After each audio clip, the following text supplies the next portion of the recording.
Boa tarde a todos. Então, maravilhoso o debate aqui entre as meninas, entre o profissional do Ceará, falando sobre o desenvolvimento integral dos atletas. E eu vejo isso com muita importância para o desenvolvimento desse atleta, porque eu queria hoje falar sobre o jogo jogado na mente dos atletas. E eu tenho trabalhado com atletas de alto rendimento, atletas do futebol de alto rendimento, e percebo a grande dificuldade desse atleta se reconhecer na sua missão, no seu objetivo, que é não somente jogar futebol, mas também criar uma carreira no futebol. E para isso é necessário, não é somente o papel do treinador, não é somente o papel da família. O clube tem se colocado nesse papel como aquele que forma o atleta, mas também aquele que forma o cidadão. Então nós precisamos pensar que nesse processo de formação do atleta, o atleta ele precisa ser o protagonista, ele precisa ser o centro das nossas atenções. Tudo é para o atleta, tudo é para o desenvolvimento do atleta. Para isso, os profissionais capacitados têm entrado nos clubes de futebol e têm desenvolvido, como a gente viu aqui, vários projetos com esse objetivo. Mas eu quero trazer também aqui experiências com treinadores, experiências com pais de atletas e também com o próprio atleta. Porque o próprio atleta, ele precisa se reconhecer dentro desse processo, ele precisa ver valor dentro de todos esses projetos que são feitos, para que ele entenda o mundo não somente como aquele que pratica o futebol, mas também aquele que, se não for jogador de futebol, vai ter algumas saídas, vai ter alguns objetivos, vai poder alcançar alguns objetivos na sua vida. E para falar do atleta, eu acredito que nós precisamos entender como funciona esse jogo na mente dele. E aí eu quero trazer para vocês uma reflexão sobre o jogo. O que é o jogo? O que é o jogo do atleta? Antes de falar do jogo do atleta, vamos falar do jogo do observador? O jogo do observador é aquele que, ao ver uma ação de um atleta, ao ver um comportamento de um atleta, logo julga se aquela decisão ela foi certa ou foi errada. E muitas vezes é importante a gente trazer esse tema, porque a forma como é observado e a forma como essa informação é passada para o atleta, isso vai influenciar no seu comportamento e nas suas decisões. Quando a gente conversa com o atleta, e pós-jogo, pós-treino, e a gente pergunta: e aí, como é que foi o jogo para você? Fui bem. Como é que você sabe que foi bem? Eu não errei passe, o treinador não reclamou comigo, teve gente que me elogiou, então eu fui bem. E quando é que você vai mal? O treinador reclama comigo, as pessoas falam que eu não fui bem. Então, esses são os indicadores, muitas vezes, para o atleta entender o seu jogo e para que ele entenda o seu desenvolvimento nesse processo. Então, todo esse desenvolvimento, todas essas áreas que estão ali disponíveis para o crescimento do atleta, elas precisam também, não somente estar dedicada para o atleta cidadão, mas também para o atleta que precisa performar. Porque lá dentro do campo, os treinadores, eles também precisam ser observados dentro deste processo de formação. Porque eles têm uma forma de avaliar, têm uma forma de perceber, e que muitas vezes essa forma como eles observam é como os atletas entendem o seu jogo. Só que o observador, a figura do observador, ela é limitada. Ela consegue ver se foi rápido, se foi devagar, se foi forte, se foi fraco, se foi para o alto, se foi para baixo. É muito limitada as informações que eles avaliam e que eles entregam para o atleta.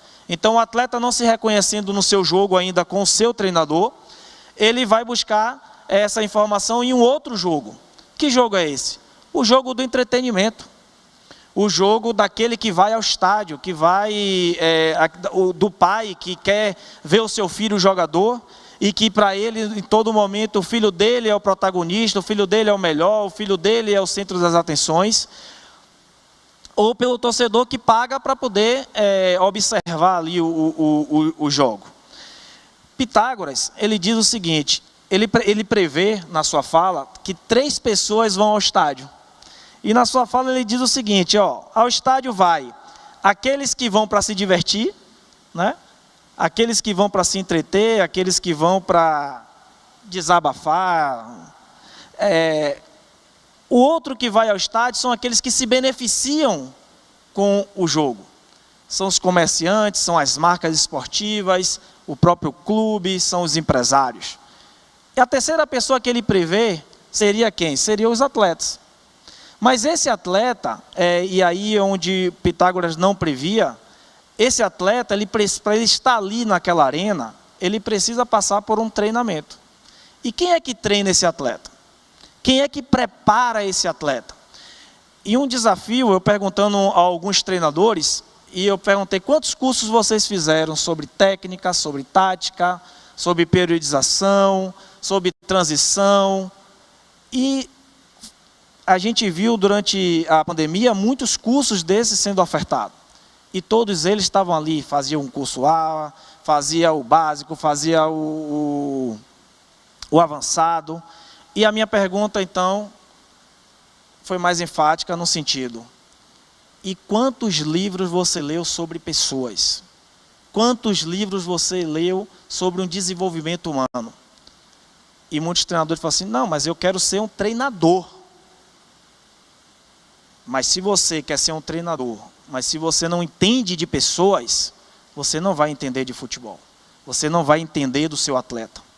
Então, provocando isso no treinador, provocando isso no ambiente esportivo, porque o atleta ele precisa se perceber e precisa entender de que forma que ele está sendo formado. A gente, quando vai observar os atletas de outros esportes, a gente percebe que o entendimento dele para o resultado, o entendimento dele para a sua performance, ela costuma ser um pouco mais avançada. Quando chega no atleta de futebol, a gente costuma entender o seguinte: eles têm tanta estrutura à sua volta, tantas informações à sua volta, mas eles costumam não entender a importância e o que se deve treinar. Então a gente entende que o treinador ele precisa ser visto nesse processo. O treinador que desenvolve pessoas, o treinador que entende que a psicologia é importante, o treinador que entende que a assistência social é importante, que a pedagogia é importante, e quando ele entende essa importância nele, ele traz isso para o desenvolvimento desse atleta. Mas nós sabemos que futebol é um esporte de alto rendimento, nós sabemos que futebol é um esporte de grande expectativa, não somente do atleta, como também da família. Então a gente precisa prever também, nesse outro jogo que acontece para o atleta, que é o jogo das estatísticas.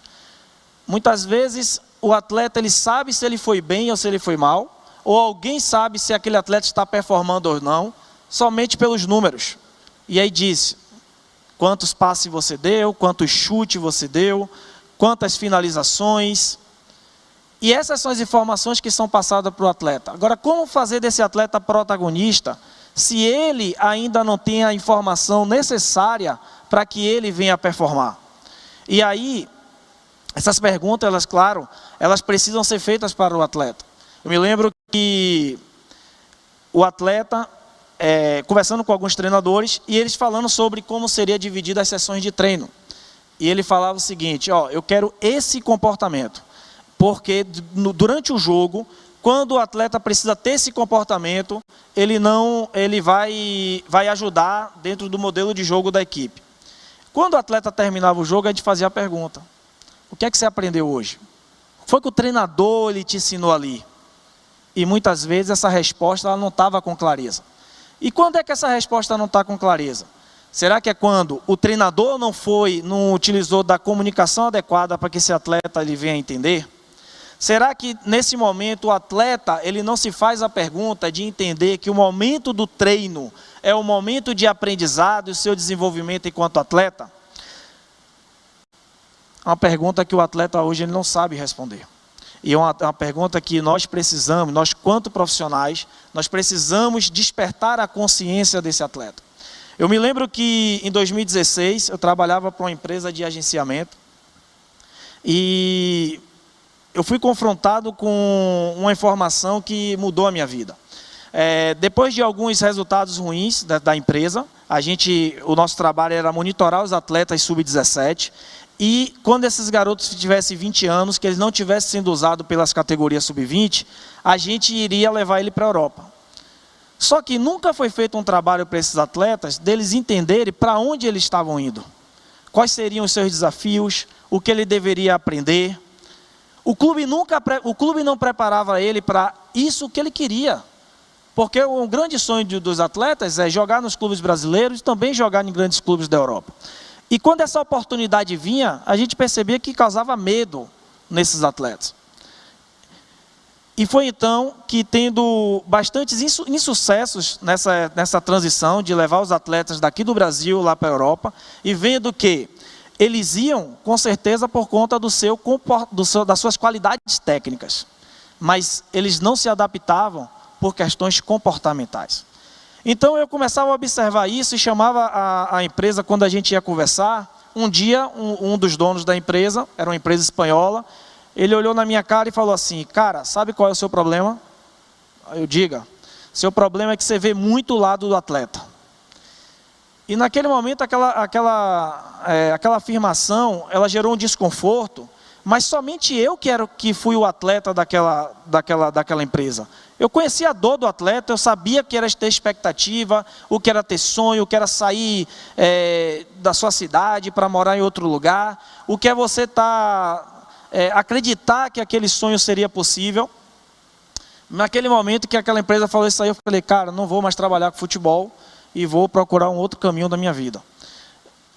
Foi aí que eu comecei a buscar, dentro do conhecimento do desenvolvimento humano, e perceber que muito daqueles livros que eu lia, daqueles cursos que eu fazia, poderia entrar no futebol. O atleta, ele precisa ser protagonista, mas primeiro ele precisa entender o que é o protagonismo. E parece uma pergunta fácil de responder para nós. Mas eu já atendi atletas de grandes clubes do Brasil que chegavam para mim assustado. Primeiro ele vai para a mãe. Mãe, o que foi, meu filho? O treinador disse que eu preciso ser mais protagonista. E a mãe aí se assustava. E agora, o que é que eu faço? E aí, quando o garoto chega comigo, ele fala assim: não, o problema é que o treinador disse que eu preciso ser protagonista. E o que é protagonismo? Eu não sei. Ele não sabia o que era protagonismo. Então, por não saber o que significava ser protagonista, ele não sabia que resposta aquele ambiente estava dando para ele. Então, a gente precisa, sim, desafiar os atletas a enxergar o mundo muito mais do que o futebol, sim, mas nós precisamos também tornar uma comunicação clara entre as suas expectativas e o que de fato o clube tem interesse de formar do atleta. E para isso a gente conta também com os profissionais da formação, treinadores, aqueles que estão de comissão técnica. Por quê? Porque de nada vale um projeto tão lindo como a gente viu aqui, a fala das colegas e do colega do Ceará, se o atleta, muitas vezes ele chega em um time e ele não sabe se ele vai ficar até o final do ano. Então todo esse projeto não vai prever esse atleta, porque no final das contas ele vai sair e ele vai falar assim: qual foi a sua lembrança do tempo que passou naquele clube? Ah, eu li um livro, eu passei de ano, eu visitei museus, eu ouvi palestras, que tudo isso é muito importante. Mas enquanto atleta, ele precisa entender, e aí é onde a gente bate na tecla, que ele precisa entender que aquele período que ele passou por aquele clube elevou o nível dele para que ele possa estar pronto para as outras oportunidades que estarão na sua frente. Ele não é criado, o pai não estimula esse garoto para ser um aluno, o pai fica de fora desse processo, e aí fica a responsabilidade do clube nessa questão de formar o atleta. Outro futebol que o atleta também está acostumado a jogar e acostumado a ter essas informações é o futebol do mercado. Ele começa a ver jogadores indo para clubes, jogadores sendo convocados, jogadores recebendo altos salários. E como é que funciona esse jogo do atleta? O jogo do atleta, ele funciona da seguinte forma: o jogo mental. das perguntas que ele faz para ele mesmo, o diálogo que ele tem com ele mesmo, os seus medos, as suas coragens, os seus desafios. Então, nós precisamos formar atletas cidadãos? Sim, mas também, primeiro, precisamos aprender a formar o atleta. Porque o atleta, como prevê o próprio Pitágoras, é aquele que dedica mente e corpo a um esporte. E ele precisa ser atleta no futebol, mas também ele precisa ser atleta na vida. Todos nós precisamos e temos responsabilidades. Então o atleta ele precisa ser formado em autorresponsabilidade, em autonomia, em autoestima, em autoconfiança. E esses estímulos é que ele vai levar para o jogo. E quando ele performa no jogo, aí ele começa a entender como é que todos esses agentes do futebol vão participar desse desenvolvimento. Agora, se eu não consigo entender sobre o atleta, eu vou trazer aqui um pouco da nossa metodologia de como a gente trabalha, né, a questão do atleta no desenvolvimento mental. Eu acredito que a carreira do atleta, a trajetória do atleta, é sempre de medos, desafios e superação. Eu estou falando aqui com mais de 1000 horas de atendimento a atletas, atletas de alta performance, atleta em formação e pais de atletas. A gente desenvolve um trabalho nesse 1 a 1 e muitas vezes em grupo, com o objetivo de escutar do atleta aquilo que muitas vezes ele não consegue dizer para o seu treinador.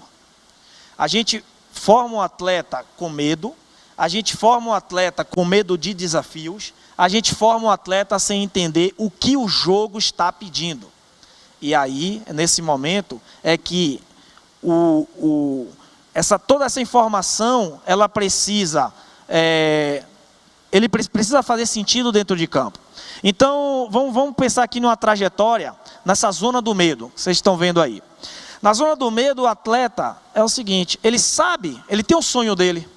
Você vai perguntar a um atleta qual é o seu sonho, e ele foi jogar futebol por esse sonho. Eu já visitei várias cidades, várias famílias, e chegando lá, conversando com os pais, conversando com o garoto, ele me dizia o grande sonho dele. E esse sonho e a sua competência técnica era o que levava ele para os clubes. E o que é que um garoto, quando ele entra no clube, ele espera? O que é que ele pretende? O que é que ele deseja quando ele entra no clube? Claro, a gente precisa dar o que ele precisa, mas também precisamos entender o que ele quer. E esse atleta, quando chega no clube, ele quer ser formado como atleta. Ele acredita que o clube vai ensinar ele a desenvolver essas habilidades comportamentais. Habilidades comportamentais que estão em todo o ciclo de treinamento. Por quê? Quando termina o jogo, que a gente vai conversar com o treinador, o que é que ele pontua sobre o comportamento do atleta? Ele não vai falar do passe, ele não vai falar do chute, ele não vai falar do cabeceio, mas ele vai falar da falta de coragem, ele vai falar do medo, ele vai falar da falta de personalidade, ele vai falar do jogador que se esconde, ele vai falar de comportamento. Então nós precisamos entender que nós treinamos futebol, mas também treinamos comportamentos. Na zona do medo, você percebe todo atleta, porque um atleta ele é um ser humano, ele constrói falsas crenças sobre si mesmo. E quando é que ele constrói essas falsas crenças? Quando é reforçado naquele ambiente, aquele ponto em que ele não consegue resolver, daquele que ele, quando se diz ao atleta que ele não é capaz. E isso daí, eu não escuto, não vou escutar de uma pedagoga, não vou escutar de um psicólogo, eu não vou escutar de um assistente social. Eu vou escutar muitas vezes sair de um treinador, do técnico. Então, o técnico, ele precisa estar aqui sentado, ele precisa entender qual é o processo de cada um. Porque ele vai lidar com atletas com medo. Medo que eu tenho, medo que você tem. E como ele lida com esse medo? O medo é uma pergunta constante na mente do atleta. Por quê? Porque ele sempre pensa que está sendo avaliado. Se ele sempre está sendo avaliado, de que forma que me avaliam? Como eu sei que eu estou bem? Como eu sei que eu não estou performando? O medo da mudança e muitas vezes a opinião dos outros. É nesse momento que o atleta, que minamos a autoestima do atleta quando não entendemos como funciona a mente dele. E olha só, vamos só fazer aqui uma reflexão. Vamos entender que esse globo aí é o que chamamos de realidade. É o que chamamos de realidade. Dentro dessa realidade existe um frame que está as nossas percepções, as opiniões, os sentimentos, as convicções e as nossas crenças. E nesse momento, tudo isso vai influenciar como estamos vendo, como estamos sentindo, o que estamos escutando. Esse processo, quando ele chega na nossa mente, acontece um processo de generalização, exclusão e distorção. Então, quando nós falamos para um atleta, nós precisamos entender qual é o repertório desse atleta, de onde ele veio, qual foi o ambiente que ele estava inserido, quais estímulos que ele teve. Quando nós conhecemos e nós treinamos o atleta, nós treinamos esse atleta sempre para o quê? Para responder ao ambiente. A gente sempre fala com os atletas assim, ó, faça o que o jogo está pedindo, né? Resolva os problemas do jogo. Ou seja, o atleta entende que ali dentro tem um problema. O atleta entende que ali dentro exige dele um comportamento. Agora, quem é o responsável por treinar comportamentos? Quem é responsável por simplificar aquilo que queremos como performance do atleta, para que ele desenvolva essa percepção, para que ele desperte a consciência, para entender o que de fato esse jogo está pedindo? Porque a partir dessa leitura, do seu repertório, de como ele vê, daquilo que ele acredita, daquilo que ele está convicto, é como ele vai responder esse ambiente. É como ele vai gerar o impacto. Então, vamos pensar aqui um simples movimento do futebol. Um simples movimento. O atleta, ele está em posição de receber a bola está vindo. Naquele momento, ele precisa desenvolver todos os sensores para perceber se ele está marcado, se o colega dele está do lado, se aquela bola ela foi desviada, se ela vem forte, se ela vem devagar, se ela sofreu um desvio naquele momento. Naquele momento que a bola está vindo, se ele sente um toque nas costas, automaticamente ele entende, estou marcado. E se eu estou marcado, o movimento é 1. Se eu não sinto esse movimento, então o meu comportamento é outro. Eu posso dominar a bola, posso tocar de primeira, eu posso conduzir ela. Mas naquele momento que a bola veio, ele escutou uma voz dizendo assim, ó, passa. E essa voz é íntima. Essa voz é de um colega. E ele ali já influencia todo o seu comportamento. Então a tomada de decisão do atleta, ela é sempre complexa. Ela é sempre complexa. E sempre complexa e permite uma avaliação precipitada daquele que observa. Mas o que é que acontece? Nós treinadores, nós profissionais, nós somos também formadores de crenças. Nós somos formadores de valores.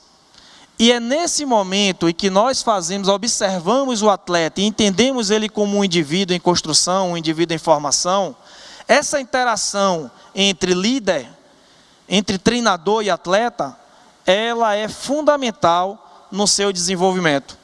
Para que ele possa passar por esse desenvolvimento, entrar numa zona de aprendizagem, entendendo que a sua formação ela é feita de desafios.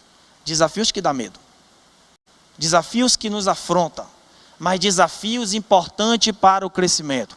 Desafios que exigem que ele erga a visão. Não somente veja o que está acontecendo, que lhe causa medo, mas que ele entenda que uma ação, que exige dele uma ação e que essa ação vai desenvolver nele novas habilidades e também vai trazer para ele recompensa. O jogador que joga, o jogador é que erra, o jogador é que tem medo, o jogador também é aquele que acerta. Quando nós dedicamos todo o nosso conhecimento a alguns minutos para esse atleta, nós podemos perceber o quanto é importante, o quanto ele está vazio e ele precisa dessas informações. Eu quero trazer uns dados para vocês, e esses dados são o seguinte: durante o ano de 2021 e 2022, eu visitei mais de 26 clubes no Brasil, clubes Série A e Série B, e essas foram as perguntas que eu fiz aos coordenadores, e aí a gente trouxe esses dados.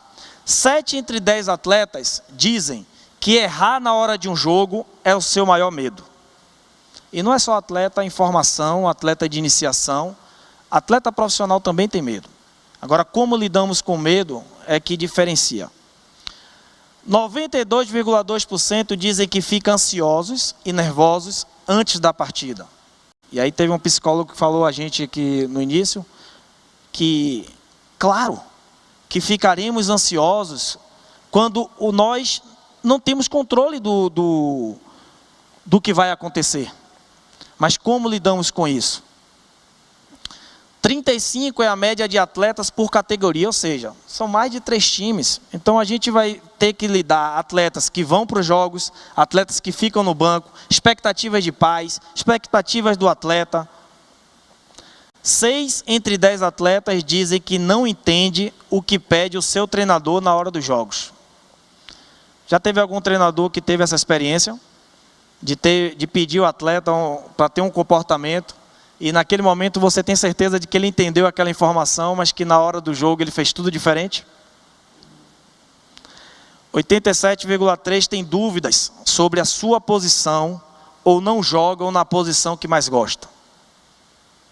12 atletas é a média de atletas que são dispensados por categoria em clubes, com categoria ano a ano, com idade entre 10 e 14 anos. 2 entre 100 atletas são aprovados em avaliações nos clubes. 73,7 atletas de 9 a 14 anos já fizeram avaliação ou foram dispensados de algum clube.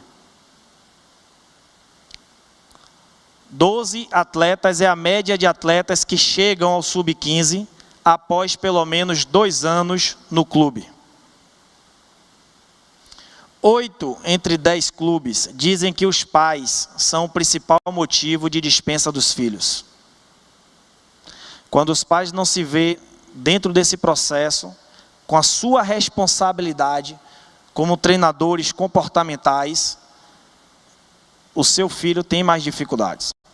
81,9% dos atletas entre 14 e 17 anos desistem de jogar futebol.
De alta performance. E alta performance é o que o ambiente espera de um atleta. Alta performance é o que o ambiente espera de um atleta. Mas eu quero chamar a atenção para vocês sobre auto performance. Criar atletas desejando a auto performance. E a auto performance ela tem 4 pilares. E o primeiro pilar da auto performance, primeiro, eu considero e acredito que seja a gratidão. Atletas precisam ser conduzidos dentro dos clubes, entendendo que os profissionais estão ali para ajudá-lo na sua formação e que ele leva desse legado, leva desse DNA para a sua formação. E o que a gente vê dentro da formação, da expectativa do atleta, é que ele quer passar pelo clube, mas ele quer dali ir para outro clube, né? O outro pilar da alta performance, precisamos criar atletas com entusiasmo. Atletas que queiram, que cheguem para o treino, não só para treinar, só para jogar, só para participar do treino, mas com vontade de aprender. E que esse aprendizado, ele possa ser algo que ele possa ter os indicadores nos dias de avaliações, nos dias de jogos, para que ele não somente seja aquele atleta que é o treinador que treina ele. Essa é uma pergunta que eu faço para os atletas. Quem é que te treina? Ele vai responder quem? O treinador, não é verdade?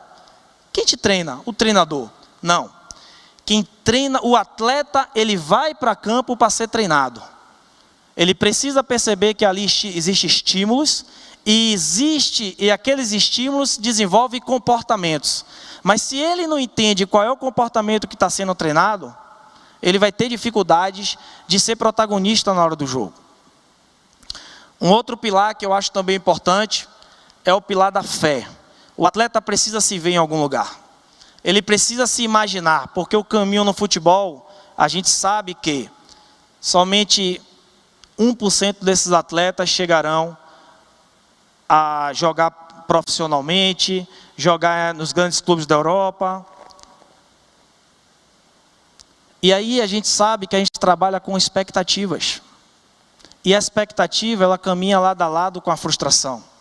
Então a gente precisa dar a esse atleta, desenvolver esse autoconhecimento, para que ele seja protagonista dessa história, de que é sonho dele, mas que ele também participa do sonho de muitos.